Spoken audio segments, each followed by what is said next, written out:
ಆಗುತ್ತೆ, ಎಲ್ಲದಕ್ಕೂ ಸಮಯ ಬೇಕಲ್ವಾ. ಯು ನೀಡ್ ಗುಡ್ ಫಿಲಿಮ್ಸ್ ಅನ್ನೋದು ಹೇಳ್ತಾ ಇದ್ದಾರೆ. ಮತ್ತೆ ಥಿಯೇಟ್ರ್ಗಳವರು ಎಲ್ಲರಿಗೂ ಅನ್ನೋದು ಯು ನೀಡ್ ಗುಡ್ ಸಿನಿಮಾಸ್. ಮಾತಾಡ್ತಾರೆ ನಾವು ಮಲಯಾಳಂ ಸಿನಿಮಾ ಆ ಸಿನಿಮಾ ರೀತಿ ಮಾಡ್ತಾ ಇದ್ದಾರಲ್ಲ. ನಾನು ಹೇಳೋದು ಏನಂದರೆ ಎಲ್ಲರಿಗೂ ಹೋಗಿ ಮಲಯಾಳಂ ರೈಟರ್ಸ್ಗಳು ಕತೆ ಬರ್ಸ್ಕೊಂಡು ನೋಡಿ, ಕನ್ನಡದಲ್ಲಿ ಮಾಡಿ ಯಾರು ಬೇಡ ಅಂತಾರೆ ನಿಮ್ಮನ್ನು. ಕರೆಕ್ಟ್ ಅಷ್ಟೇ ತಾನೆ. You need scripts, you need stories. If you don't find here, go find story somewhere. ಎಲ್ಲಿ ಸಿಗುತ್ತಾ ಕತೆ ಅಲ್ಲಿಂದ ಮಾಡಿಸ್ಕೊಂಬನ್ನಿ, ಮಾಡಿ ಇಲ್ಲಿ. ಯಾರು ಬೇಡ ಅಂತಾರೆ? Nobody is telling you to stop ಅಲ್ಲ. ಸೊ ನೀವು ಸಿನಿಮಾಗೆ ಬರ್ತಿಲ್ಲ ಅಂತ ಹೇಳೋದು ತಪ್ಪು. ಸಿನಿಮಾ ಮಾಡಿದ್ದೀನಿ, ಯಾಕೆ ಬರಲ್ಲ ನೋಡೋಣ. ಸಿನಿಮಾ ಮಾಡಿದೆ ಬನ್ನಿ ಬನ್ನಿ ಬನ್ನಿ ಅಂತ ಪಡ್ಕೊಳ್ಳೋದ್ರಲ್ಲಿ ಏನು ಅರ್ಥ ಇದೆ? ಜನ ಚೆನ್ನಾಗಿರೋ ಸಿನಿಮಾಗೆ ಅವತ್ತು ಪ್ರೋತ್ಸಾಹ ಕೊಟ್ಟಿದ್ದಾನೆ, ಬಂದಿದ್ದಾನೆ. ಸರ್, ಇವಾಗ ಅದೇ ವಿಷಯ ಚರ್ಚೆ ಆಗ್ತಿರೋಂಥದ್ದು. ಅಟ್ಲೀಸ್ಟ್ ಹೀರೋಸ್ 1 ಅಥವಾ 2 ಸಿನಿಮಾ ವರ್ಷಕ್ಕೆ ಮಾಡಬೇಕು ಅಂತ ಥಿಯೇಟರ್ ನಾನು 10 ಸಿನಿಮಾ ಮಾಡ್ತೀನಿ. ನಾನು 10 ಸಿನಿಮಾ ಮಾಡ್ತೀನಿ. ನಾಳೆ ಬೆಳಿಗ್ಗೆ ಸೈನ್ ಮಾಡೋಕ್ಕೆ ಹೇಳಿಲ್ಲ ನನಗೆ. ಅವ್ರಿಗೆಲ್ಲರಿಗೂ ಎಷ್ಟೇ ಬೇಕು, ದರ್ಶನ ಬೇಕು ಅಂದರೆ ಅದು ಅವ್ರವ್ರ ಇಷ್ಟ ಅಲ್ವಾ, ಅವ್ರವ್ರ ಚಾಯ್ಸು. ಕತೆ ಹೋಗೋಕ್ಕೆ ಆಗೋದು ಬೇಡವಾ? ನಾಳೆ ಬೆಳಗ್ಗೆ ಎಷ್ಟು 3 ಸಿನಿಮಾ ವರ್ಷಕ್ಕೆ ದರ್ಶನ್ 3 ಸಿನಿಮಾ ಮಾಡಿಬಿಟ್ರೆ 2 ವರ್ಷ ಕಳಿಸ್ಬಿಡ್ತೀವಿ ಮನೆಗೆ ಎಲ್ಲರೂ ಸೇರ್ಕೊಂಡು. ಅವ್ರವ್ರಿಗೆ ಆದ ಬ್ರ್ಯಾಂಡು, ಅವ್ರವ್ರಿಗೆ ಆದ ಟಾಕಪ್ಸು, ಅವ್ರವ್ರೇ ಮಾಡಬೇಕು ಬಡ್ಜೆಟ್, ಅವ್ರವ್ರಿಗೆ ಆದ ಒಂದು stage. Cinema can never be force for any ಬಡಿ. ಇಷ್ಟೇ ಸಿನಿಮಾ ಮಾಡಬೇಕು ಅಷ್ಟೇ ಸಿನಿಮಾ ಮಾಡಬೇಕು ಅಂತ ಹೇಳಂಗಿದ್ರೆ ಇಟ್ ನಾಟ್ ಪಾಸಿಬಲ್. ಅದು ಅವ್ರ ಚಾಯ್ಸ್. ಅದು ಅವ್ರು ಡಿಸೈಡ್ಸ್ ದಿ ಸ್ಟೋರಿ. ಒಬ್ಬ ಹೀರೋ ಅದನ್ನು ಕತೆ ಓಕೆ ಮಾಡ್ಕೋಬೇಕಲ್ವ. ಅವನೊಂದು ಪೊಸಿಷನ್ ಇರುತ್ತೆ, ಅವನೊಂದು ಬ್ರ್ಯಾಂಡ್ ಉಳಿಸ್ಕೋಬೇಕು ಅಂತ ಆಸೆ ಇರುತ್ತೆ. KGF ಆದಮೇಲೆ ಏನು ಸಿನಿಮಾ ಮಾಡಬೇಕು, ಏನು ಎಕ್ಸ್ಪೆಕ್ಟೇಷನ್ ಇರುತ್ತೆ ನಿಮ್ದೆಲ್ಲ ಅಲ್ವಾ? ದರ್ಶನ್ ಕಾಟರ್ ಆದಮೇಲೆ ಏನು ಮಾಡಬೇಕು? ಅವ್ರ ಇಮೇಜು, ಅವ್ರದ್ದೊಂದು ಬ್ರ್ಯಾಂಡು, ಅವ್ರೊಂದು ಬಡ್ಜೆಟಲ್ಲಿ ಯೋಚನೆ ಮಾಡ್ತಾ ಇರ್ತಾರೆ. ಅವ್ರು ದಿನ ಬೆಳಗ್ಗೆ 3 ಸಿನಿಮಾ ಮಾಡಿ ವರ್ಷಕ್ಕೆ ಅಂದರೆ it is not possible for them. ನೀವು ಅನ್ಕೊಂಡು ಸಿನಿಮಾ ಮಾಡೋದು ಯಾವಾಗ ರೀ? ಕತೆ ಓಕೆ ಅದ್ರಲ್ವಾ? ದುಡ್ಡು ಕೊಟ್ಟರೆ ಓಕೆ ಆಗೋದಲ್ಲ. ಈ ನಾವು ಪರಿಸ್ಥಿತಿ ಸಲ ದುಡ್ಡು ಕೊಟ್ಟರೆ ಓಕೆ ಮಾಡ್ಬಿಡ್ತೀವಿ, ಆಯಿತಾ? ಅವ್ರ ಪಾಕೆಟ್ ತುಂಬಿದೆ, ಇನ್ನು ಅವ್ರ ಕತೆ ಕೇಳ್ತಾರೆ. ಹೋಗಿ ಎಷ್ಟತ್ರ 1-2 ಕತೆ ತೊಗೊಂಡೋಗಿ, ದರ್ಶನದ ಕತೆ ತೊಗೊಂಡೋಗಿ ಈ ಥರ ಕತೆ ಇದೆ ಮಾಡಿ ಅಂತ ಹೇಳಿ ಒಂದಷ್ಟು ಜನ. ಅದಿಲ್ಲ ಸುಮ್ಮನೆ ಸಿನಿಮಾ ಮಾಡಿದ್ರೆ nobody can do cinema. You cannot force anybody to act cinemas. Sir, ಚಿತ್ರರಂಗದ ಸಮಸ್ಯೆ ಬಗ್ಗೆ ರವಿಚಂದ್ರನ್ ಅವರ ಜಡ್ಜ್ಮೆಂಟ್ ಏನು? ಸಮಸ್ಯೆ ಏನು ಇಲ್ವೇ ಇಲ್ಲ. ಸಮಸ್ಯೆ ಯಾರ ಮೇಲೆ ಏನು ಬೆರಳು ತೋರಿಸಿ ಹೇಳಕ್ಕೆ ಹೇಳಿ. ನೀನೇ ಸಮಸ್ಯೆ ಅಂತ ಹೇಳಕ್ಕೆ ಹೇಳಿ, ಇವರು ಸಮಸ್ಯೆ ಅಂತ ಹೇಳಕ್ಕೆ ಹೇಳಿ, ಆ ಸಮಸ್ಯೆಗೆ ಪರಿಹಾರ ಏನಂತ ಅವ್ರನ್ನೇ ಹೇಳಕ್ಕೆ ಹೇಳಿ. ಅವಾಗ ಇವ್ ನನ್ನದು ಸಮಸ್ಯೆ ಅಂತ ಹೇಳಿ, ನಂದು ಇವ್ರ ಸಮಸ್ಯೆ ಅಲ್ಲಿ ಹೋಗಿ ಕೂತ್ಕೊಂಡು ಆಕ್ಷನ್ ಹೇಳ್ತಾರೆ. ಕೈ ತೋರಿಸಿದ್ನಲ್ಲ, ಇದಕ್ಕೆ ಅವ್ರು ಉತ್ತರ ಕೊಡ್ಲಿ ಅಲ್ವಾ? ನೀವು ಬೆರಳೆ ತೋರಿಸ್ದೆ. ಒಟ್ಟಾರೆ ಸಮಸ್ಯೆ ಅಂದರೆ ಯಾರ ಮನೇಲಿ ಸಮಸ್ಯೆ ಇಲ್ಲ? ಯಾರ problem? Write down notes first.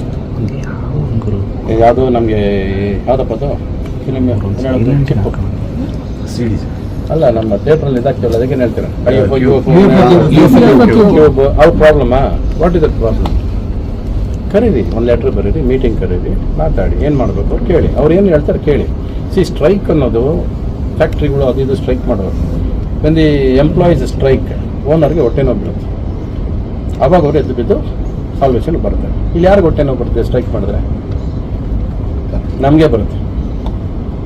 Stopping work is not. ಕೆಲಸ ಇಲ್ಲ ಅಂತ ಒದ್ದಾಡ್ತಾರೆ ಎಲ್ಲರೂ. ಕೆಲಸ ನಿಲ್ಲಿಸ್ಬಿಟ್ಟು ಏನು ಮಾಡ್ತೀರಾ ಕೂತ್ಕೊಂಡು? ದಿನ ಬೆಳಗ್ಗೆ ಚರ್ಚೆ ಮಾಡೋಕೆ ಕೂತಿದ್ದೀವಿ ಎಲ್ಲರೂ ಇಲ್ಲಿ. First write down your problems.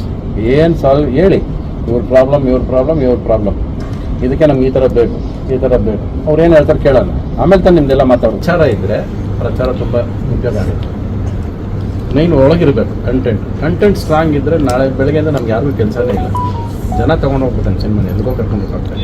ಇದನ್ನು ಅದನ್ನು ನೋಡಿರೋದು ಅಲ್ವಾ? ಬಟ್ ಇಲ್ಲೇನಾಗಿದೆ ಅಂದರೆ ಇವತ್ತು ಹೇಳ್ತಾ ಹೋಗ್ಬೇಕು. ಟೂ ಮಚ್ ಆಫ್ ಕಾಂಪಿಟೇಷನ್ ಆಗೋಯ್ತು.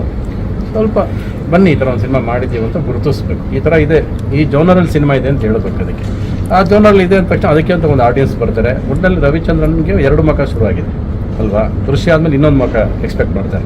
ಆ ಥರ ಥ್ರಿಲ್ಲರು, ಆ ಥರ ಸಿನಿಮಾಗಳು ಬೇಕು ಲೀಗಲ್ ಇದರಲ್ಲಿ. ಇದು ಲೀಗಲ್ ಇದರ ಮೇಲೆ ಇರುವಂಥ ಸಿನಿಮಾಗಳು. ಪ್ಲಸ್ ಇವರು ಅದಕ್ಕೆ ಬೇರೆ ಏನೇನೋ ಸೇರಿಸ್ಕೊಂಡಿದ್ದಾರೆ, ಆಯಾಮ ತುಂಬ ಸೇರಿಸ್ಕೊಂಡಿದ್ದಾರೆ. ಸೊಸೈಟಿಯಲ್ಲಿ ನೋಡಿದ್ದನ್ನೆಲ್ಲ ಸೇರಿಸಿ ಒಂದು ಸಿನಿಮಾದಲ್ಲಿ ನನ್ನ ಮೂಲಕ ಹೇಳ್ಬೇಕು ಅನ್ನೋದು ಗುರುರಾಜ್ ಆಸೆ ಇದೆ ಫಸ್ಟಿಂದ. ನಾನು ಇದು ಕೊಟ್ಟಾಗಲ್ಲ ಈ ಕೇಸ್ಗಳನ್ನ ನಾನು ಏನು ಮಾಡಬೇಕು ಅಂತಿದ್ದೆ. ಇಲ್ಲದೆ ನಿಮ್ಮ ಬಾಯಲ್ಲಿ ಹೇಳಬೇಕು, ಜನಕ್ಕೆ ತಲುಪಬೇಕು ಅನ್ನೋದು ಅವ್ರ ಆಸೆ ಇತ್ತು. ಅದು ತಲುಪಿಸಿದ್ದೀನಿ ಅಂದರೆ ಅವ್ರು ಖುಷಿಯಾಗಿದೆ ಅಂದರೆ ನನ್ನ ಪರ್ಫಾರ್ಮೆನ್ಸ್ ಬಿಟ್ಟಿದೆ ಅಂತ ಆಯ್ತು. ಅದು ಮೇಜರ್ ಕೆಲಸ. ಫೈನಲಿ ನಾವು ಮಾಡೋ ಕೆಲಸ ಶ್ರದ್ಧೆಯಿಂದ ಆನೆಸ್ಟಾಗಿ ಮಾಡ್ಬಿಟ್ಟು ಹೊರಟೋಗ್ತೀವಿ ಅಲ್ವಾ? ದಟ್ ಈಸ್ ಇಫ್ ಈ satisfied I am happy. That is my job. ನೀವು ಆ್ಯಕ್ಟಿಂಗ್ ಚೆನ್ನಾಗಿ ಮಾಡಿದ್ದೀರ ಅಂದರೆ ಅದು ನನ್ನ ಕೆಲಸ ಅದು ಅಲ್ವಾ? ಇಷ್ಟು ವರ್ಷ ಆಯ್ತುಬಿಟ್ಟು ಆ್ಯಕ್ಟಿಂಗ್ ಚೆನ್ನಾಗಿ ಮಾಡಿದೆ ಅಂತ ಕೇಳಿಸ್ಕೊಳ್ಳೋದು ತಪ್ಪು ನಾನು ಅಲ್ವಾ? ಸ್ವತಃ ಇದ್ದೀವಿ, ನಮ್ಮ ಕೆಲಸ ಅಲ್ಲಿ ಸ್ಕ್ರೀನ್ ಮುಂದೆ ಬಂದ್ಮೇಲೆ ವಿ ಡೂ ಅವರ್ ಜಾಬ್. ಇವರಾಗಿ ನಾವಾಗಿ become that we give our full. ನಮಗೆ ಸೀನ್ ಇಷ್ಟ ಆಗಲಿ ಇಷ್ಟ ಆಗಿರಲಿ ಅದು ಇಂಪಾರ್ಟೆಂಟ್ ಅಲ್ಲ. ಒಬ್ಬ ಡೈರೆಕ್ಟ್ರಿಗೆ ಅಲ್ಲಿ ಏನು ಬೇಕು ನೀವೀಗ ಮಾಡಬೇಕು ಅಂದರೆ ನಾವು ಅದು ಮಾಡ್ಕೊಟ್ಟು ಹೋಗೋದು ನಮ್ಮ ಕೆಲಸ.